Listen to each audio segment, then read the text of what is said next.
Mike, Dr. B here. Welcome to Dr. B Uncensored, where we interview candid thought leaders, entrepreneurs, and founders to tell their story to inspire others to do the same. Hopefully, you enjoyed this episode. Hi, Roddy. Welcome to another edition of my podcast. I'm here with the great Jason Vandevere. How you doing? I'm doing great. I'm excited to be here. Me too. Very excited to have you this afternoon. Jason, tell us a little bit about yourself. Kick us Yeah. off. So, high level view of me, my story is I grew up working for my family. My dad is a car dealer here in Akron, Ohio. So, I grew up working for him. If you ever come to Akron, Ohio, you'll see our last name, Vandevere, all over. Vandevere, Kia, Cadillac, whatever. They got 5 dealerships. So, it was just assumed that I'd go into the family business, right? I was working in all the different departments to learn the whole thing. And a few years into that, I realized that I didn't really enjoy the business. It didn't connect to a passion of mine. So even though everyone told me it was a crazy idea, I decided to turn down the opportunity to take over the family business. And I started a business selling planners that I designed, paper planners called Goal Crazy, which was super exciting to go through the process of designing, launching. And I didn't really know what would happen next. But on the back end of that, people started reaching out and wanting more help from me, customers who were using my planners. So then it turned into workshops and courses, coaching. Most recently, I launched a book called Dream Driven. I have a podcast of my own. I know for you, you're in real estate. So alongside this, I've been getting rental properties. So I'm up to 34 apartments, small compared to where you guys are at, but at least got a little bit of momentum in that space. So I would say that's like my highlight reel. But also, tons of the things I've done along the way didn't work. Still have challenges, still figuring it out as I go, but that's where I'm at. I'm the same way like you, man, trying to figure it out myself. Some things work, some things doesn't, you know what I mean? So you just about you gotta try to see what sticks, what works, and then once it works, you just run with it, Yeah, right? you run with it. Yeah, yeah, Hmm. absolutely. So you mentioned about your family's car dealership, right? What was a defining moment that made you decide, you know what, let me just pursue this dream instead of just you could, like you said, you could have just inherited or been part of the family business and you would have been good, right? But what was that moment that made you say, hey, you know what, let me pursue this? Yeah. So I'm gonna say there was like two moments or realizations I had. Is one, if you come to one of our dealerships, you will know if my dad is there because you'll hear him. He's loud, he's excited, he loves it there. And you can see that on his face immediately. It's just this extension of himself. And growing up seeing that, I knew that's what I wanted. I wanted a business that I just loved.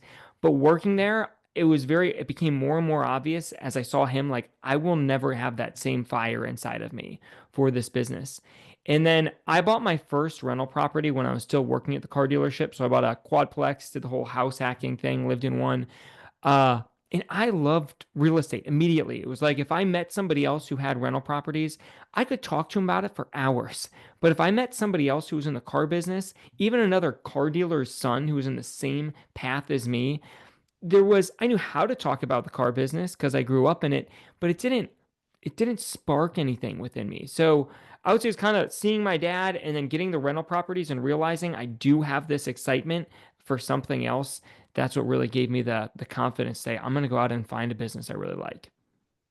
That makes sense. Sometimes you have these conversations like, but once like you have the conversations that similarity or similarities as far as passion or whatever it is, then yeah, like you said, you can go for hours and hours and hours talking about that, right? Hmm. So I love that. Yeah. Yeah, man. So your goal crazy planner has reached tens of thousands of people worldwide. What inspired you to, put together the first version of it? Yeah. I'm a planner person. I know that's like a random passion if you're going to go launch your passion project, but that came from working at the dealership. I had to learn all these departments. So I had to go to a department, learn what the goals were, what are the successful behaviors I need to be doing every day so I can hit those goals. And I became obsessed with planners just because I needed to keep myself organized. And I couldn't find one that delivered on all the things it promised it would as far as setting your goals and making you more productive. So I decided I wanted to make my own. Everyone told me it was a bad idea. Now planners are like a hot thing to launch. Lots of authors are launching these planners, but back then everyone was saying no, you got to launch an app. Planners, paper products, it's a dying industry. But I decided to do it and I quit my job. I spent over 6 months just interviewing successful entrepreneurs, learning how they set their goals, track their goals, held themselves accountable. I put it into this design. I ended up posting in 6 focus groups where I took people through it to work through all the kinks, which I realized were many, until I got a design that really worked and was getting people results. So it turned out to be way better than I ever expected it was. It was just a really fun process of learning. That's awesome. And what did you find? They always say like sometimes the journey is a little bit better than the destination. Well, no, in this case it could be both, right? But what was? Tell me some of the things that you found in regards to like interviewing folks. What sparked you? What were some of the highlights of that? Yeah, so I was interviewing them about how they set their goals, but they would then give me business advice, which was I needed. At the time, I didn't maybe think I needed. I thought, oh, I'm a business genius. I'm going to figure it out. And they helped me realize I wasn't quickly, but they helped give me the strategies to make it work. So that was really helpful. I think part of the journey for me, once I launched that planner business, it was way harder than I ever thought. It took me about 2 years to be consistently turning profits. And it was just hard. I wouldn't want to go through that again. But looking back, I'm so glad it happened because I grew so much in that time to learn how to actually sell things, to break a lot of bad, immature habits that I had. I needed to learn to put in the work, and I'm glad it wasn't as easy for me. I love that. I love that. Love that, man. So you also, speaking of your book, right? Mhm. Dream Driven. You help entrepreneurs find and validate the right business idea. So what are some of the common mistakes people make when choosing a business idea, and how can folks avoid that? It's a very high level, hard question, but Yeah. let's see if we can address that today. I'll try and nail it the best I can. So in my book, I break down 2 approaches to entrepreneurship and how somebody can find their perfect business idea. And one, which I would say is the most common path for people, is what I call the easy money approach, where somebody looks for what's the easiest business for me to start that can earn me the most amount of money, right? And they scour the market for the perfect widget or service or whatever to launch that can earn them the most amount of money, the easiest. And oftentimes they do find something that works. The trouble, though, is starting a business is hard. You've probably realized that. I've interviewed hundreds of entrepreneurs. All of them have shared with me it's hard. I've experienced it.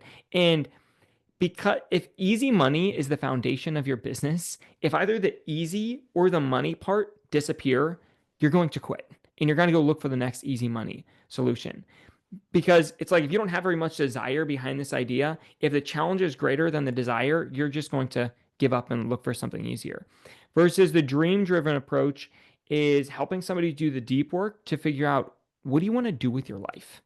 Right? Once you can get clarity on that and what are your dreams for your life, and then you can create this business that aligns with that, where there's a ton of desire. Your desire will be big enough that if challenges arise, your desire is great enough to overcome it. And I think this is such a better approach for entrepreneurs is to answer that question. What do you want to do with your life? Rather than scouring the market for the perfect widget to sell, what if you scour your heart for what's going to light a fire inside of you so that when the challenges that are absolutely going to come arrive, you have the desire and the drive to push and overcome them.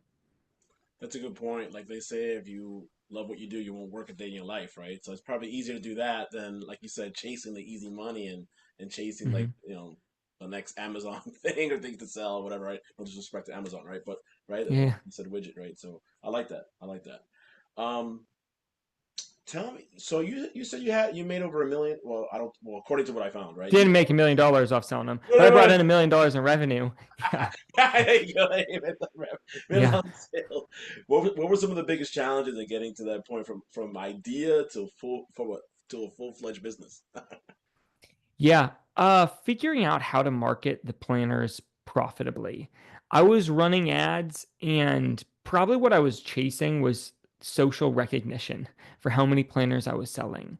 And that took me a long time to realize that's what I was doing. I just wanted to see everybody, I wanted everyone to see how many planners I was selling. And that I thought was the impression of success. So whether I was actually turning a profit on those planners or not, it's like I just wanted to sell as many planners as I could. And it took me a while to realize that's what I was doing and to then be like, look, actually, it's better to sell a little bit less planners, but turn profits consistently on every single one of them. Uh, Yes, that was a big lesson. I want to add one other thing though. Um, one of my mentors, he told me right when I was starting my business, he said, Jason, the shortest distance between 2 points is a straight line, right? So whenever you want to start a new business, the easiest way to do it is to find someone who's already started a business like that and ask them how they did it. Boom, there's your straight line. And for the first little while when I was launching my business, people were giving me advice, but in my head, I thought, like, no, I already know it all. I wasn't following the advice they gave me. And after a couple years of struggling, I made it my mission. I'm going to track down people who have already done what I want to do and learn from them how to do it. And turns out that was the straight line there. It was humbling, but it's what I needed to do. It's so true. Like, yeah, I was like you, macho man. Well, no, ooh, not macho man like that. Macho in the sense that, yeah, I thought it was too cool for school and not take advice and learn the hard way. But man, I should have, I should have just Should have been done it. humble. I got humble pretty quickly, and I should have just done it exactly like you said, right? Looking back, right? Find the someone who's already done what I've been doing, and like you said, just basically copy them, right? Understand point A to point B, as opposed to just trying to reinvent the wheel over and over again, right? So Hmm. good advice you got, right? So good advice I learned through the school of hard knocks, as they say. Yeah. Um, yeah, man, I want to pivot a little bit. You also built a multi-million dollar, real estate portfolio. So how do you balance that, between real estate and that Yeah. real estate and what you're doing with So business? All crazy. it's going to come back to some of one of the concepts in my book is that the business should be the means, not the end. Your business should be the means, not the end. And what I mean by that is the end is what's your ideal lifestyle that you really want. And the book, and when I'm working with somebody, I really help them get clear on what's the lifestyle that you want, the freedoms, whether it's financial, time, opportunities you want this business to give. But once you can clarify that, then you can create the business that'll be the means to create it. I think a lot of times people get those wrong. They make their business the end and then they succeed. Their business becomes the end and it completely overtakes their life and they're working 60 hours a week. And look, if that's what you want, that's good and that's great. But if you started this business to create freedom, then that's the opposite of what you're achieving right there. So I think for me, it really helped me. I knew exactly what the lifestyle was that I wanted and the opportunities I wanted to be able to provide for myself, my wife, and my kids. And real estate was the opportunity to make that happen in a way that I really enjoyed. But I think lessons that I learned from that was just having what I would call office hours. I think this is extremely important for entrepreneurs of here are the hours I'm going to work. And they need to be firm boundaries. I tell my tenants, and well, now I've trained my assistant to do this, but we give them office hours of, hey, here are the hours you can call us. If you call us outside of those, we're not going to answer. We do have a 24-hour service that they can, if there's an emergency, they can call. But you need to create these boundaries for yourself, for your clients, for your tenants. And if you give them the proper expectations up front, and normally it's not going to put any sort of expectations gap because you tell them right from the beginning, here's my working hours. But because I had those, it forced me to get good at being productive. I would say my kids and my wife have they've what's allowed me to become productive. If I wasn't married without kids, it'd be really hard for me to have the discipline to close my laptop and be done every evening at a reasonable time. But because of them, it's like, look, I have an agreement with my wife. I walk out of my office at 4:45 p.m. No wiggle room. I got to figure out how to be highly productive during that time and when it comes to the real estate, if things came up, it's like if I can't fit it in my hours of time, I'm going to hire it out. And I would highly recommend that for people as they're growing their real estate because even when I had 10 apartments, it was crazy how much time those things could eat up of your life.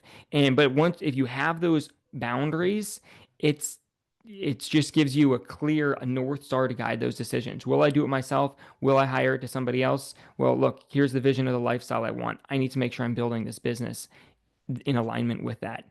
Hopefully you followed some of that. That was good. It was a lot. I was like, okay, well, how did I? But I love it. Yeah. I think from it kind of reminds me of Rich Dad Poor Dad, right? How sometimes like you trade the W-2 for self-employment, and I think like even me, I'm guilty, right? Like I can work hours and hours, doing stuff for clients, and then not take time for myself or take time for my Mhm. family. So I agree with you 100%. So if I wasn't married with kids, I probably would just work until 9, 10, 11 at night. But once I have to pick up my daughter, once I have to prep dinner or whatever, then yeah, that my time is my time with the with my family, right? And then Yeah. you like in your area, like in your sense, you have the systems and staff in place to kind of help delegate and help you like post 4:45. Same with me, like I have assistants that help me with my day to day and yeah, and like most people like you, like after a certain time you you won't hear from me You got for to the next delegate it day. out. Right, Yeah.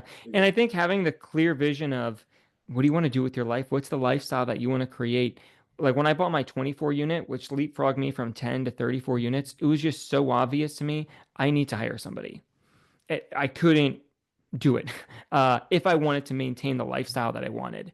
And but if I didn't have a clear vision of this is the lifestyle, this is the goal that I'm after, then I would have just done what I've been doing in the past and try and do it all myself.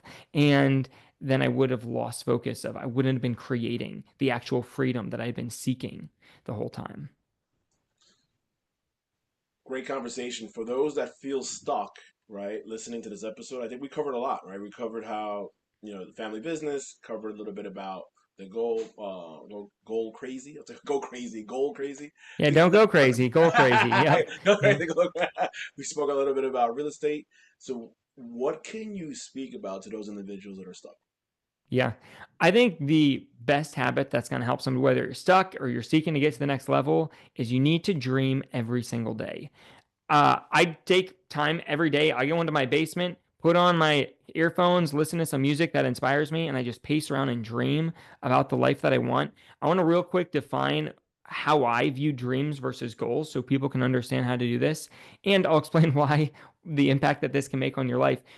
But most people are familiar with the concept of goals, right? When you set a goal for something, it's something that it's realistic, you plan to achieve it, there's a time limit of when you're going to get it done by.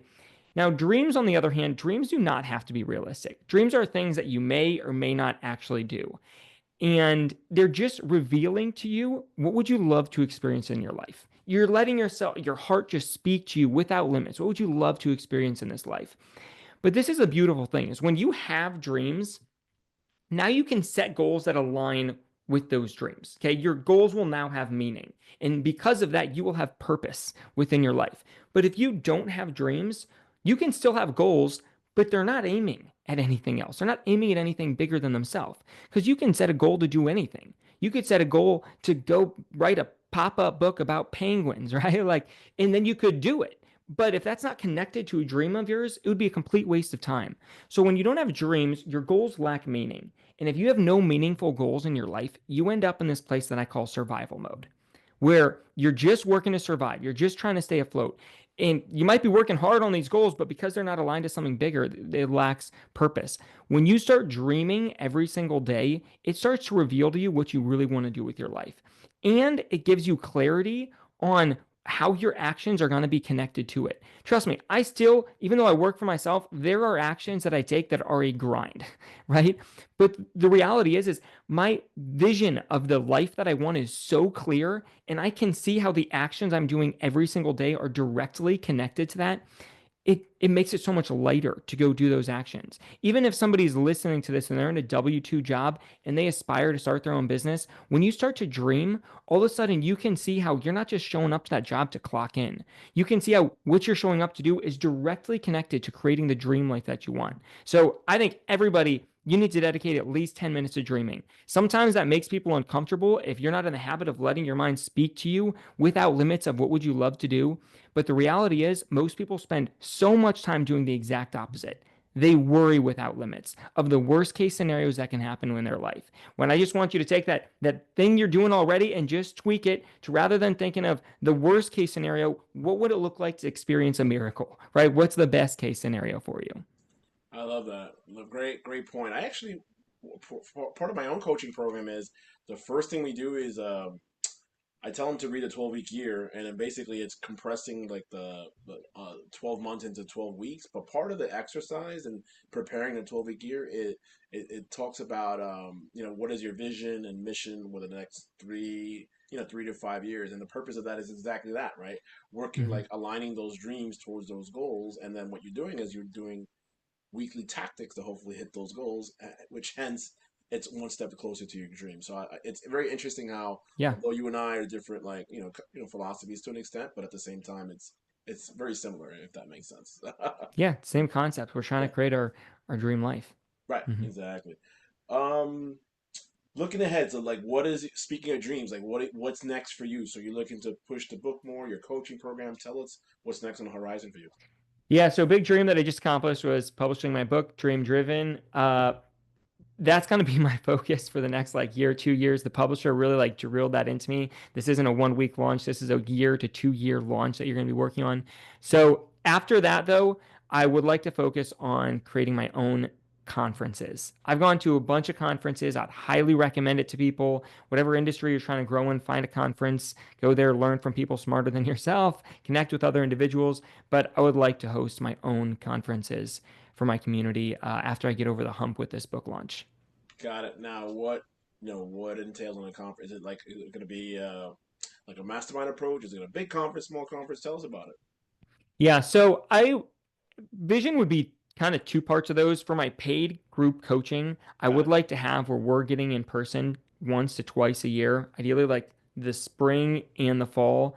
If you've been, I know you've been a part of mastermind groups and Yeah, I've been a part of them. quite a When few. I can meet those people, yeah, when I can meet those people in person, the level of connection you have to somebody is so much higher than if all I do is talk to them on Zoom calls. So I feel like if we could have those 1 to 2 times a year with the paid community, that'll really help all of us. But I would want to be doing once a year a giant live event with as many people as I can get to show up. I love that. I love that. That's awesome. That's awesome. Good. Where can people find more information about you and the book, and or about you? Yeah. So my website is goalcrazy.com, and that's goal like a soccer goal, goalcrazy.com. It's the name of my podcast, my planner.